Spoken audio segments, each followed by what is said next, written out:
Hi everyone, so what I would like to show everybody within Strand 3 today is what we've done with the hardware that TCD has bought. We've bought two Dell R720s with this specification. So it's 32 gigs of RAM in each machine, 2 by 100 gig SSDs, and 4 by 4 terabyte spinning disks. And each of these machines have 6 1 gigabit network ports. They're also populated by 2 by 6 core CPUs, and they're running at 2.5 gigahertz if I remember correctly.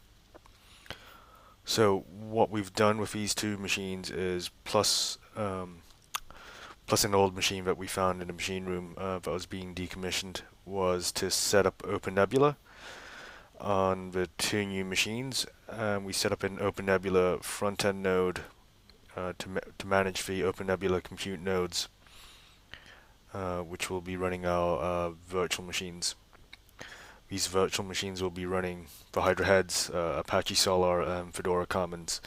We've also set up the Ceph storage system as well on the two new machines.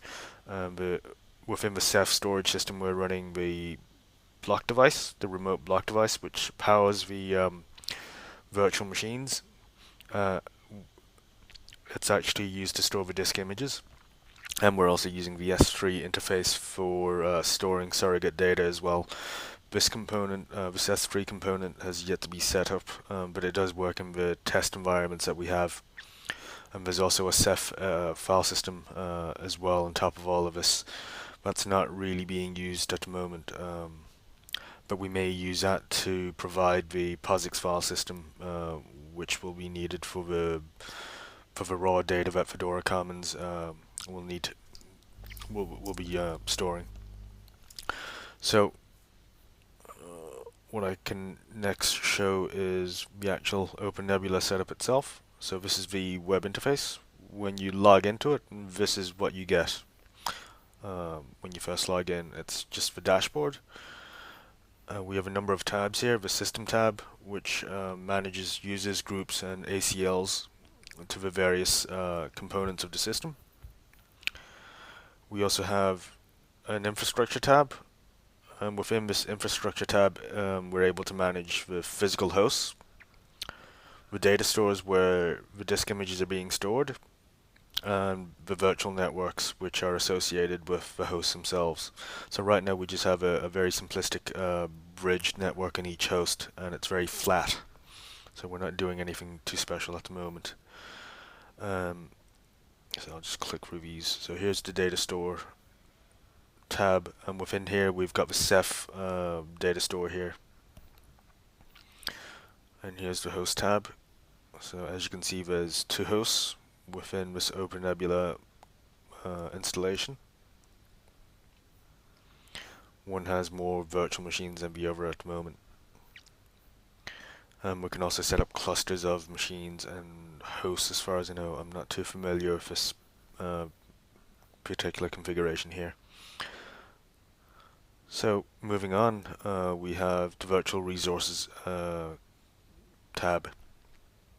So within this area we have images of operating systems or data blocks. We don't have any data blocks in here, we just have operating system images. I can create more if necessary. So I'm not going to do that now. So right now we have Ubuntu, LTS, and Scientific Linux 6.4, and they're pretty much both the latest stable versions of Red Hat Enterprise and Ubuntu. So with these prepared images, we can create some templates, and these templates have various pieces of information such as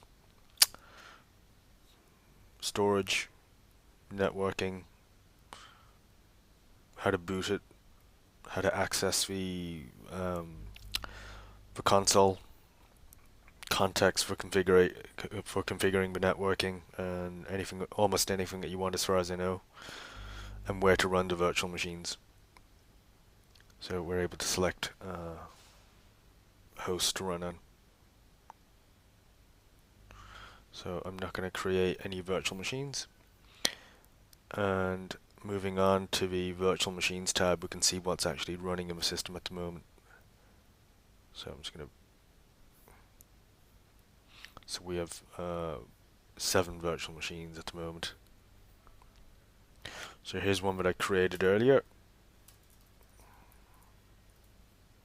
I'm pinging myself.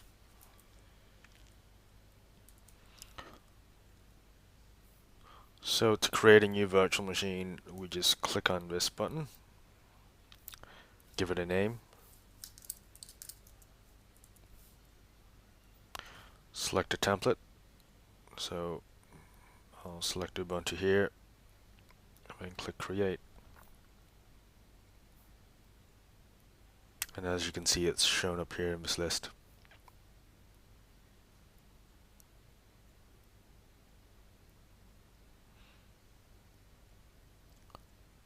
So it's a little slow scheduling the machine to the compute nodes.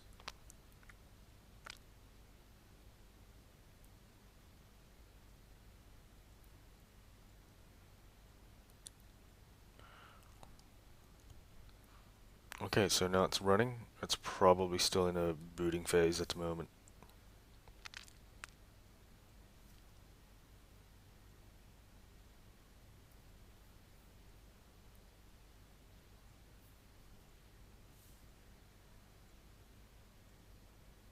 Okay, so this may or may not be too interesting to wait.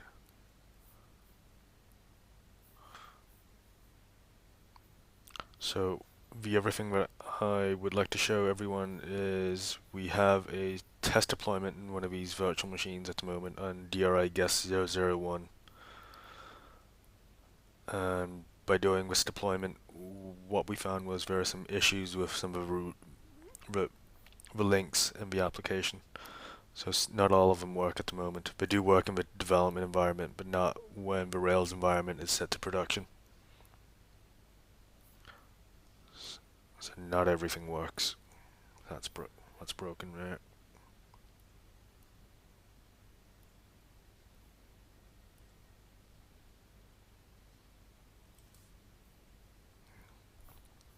Okay, let's just have a look at the virtual machine. It's still doing something.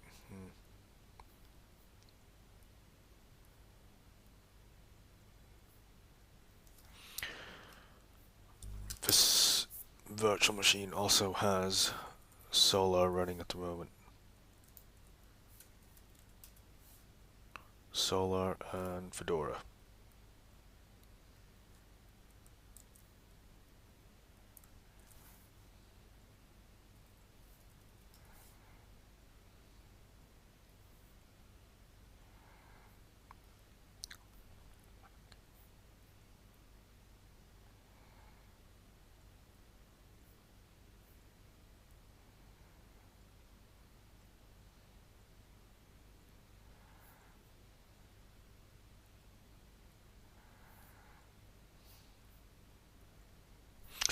There we go.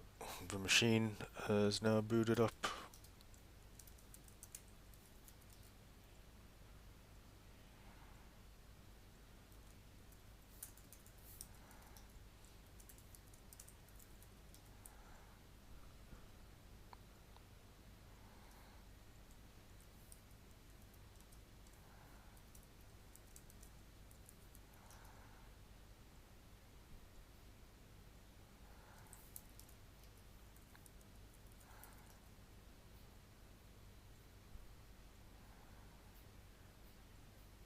Okay, I don't know what the root password or the account details for this machine is.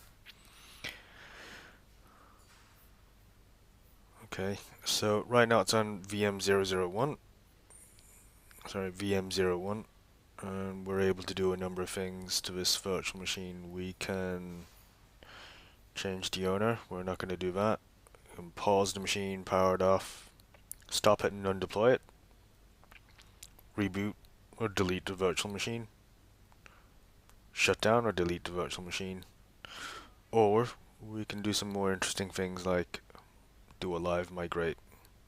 So right now it's running on 01, and it should be possible to migrate it to 02. So that's probably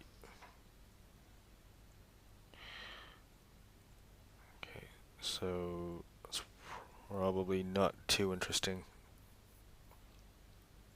So that has now been migrated, and it's still responding. I guess that's all I wanted to show for now. It's really just to show the work that's been done in the last month or so in terms of procuring the machines and deploying the system and getting the current private and public Hydra heads somewhat deployed in a test environment, ready for the pilot.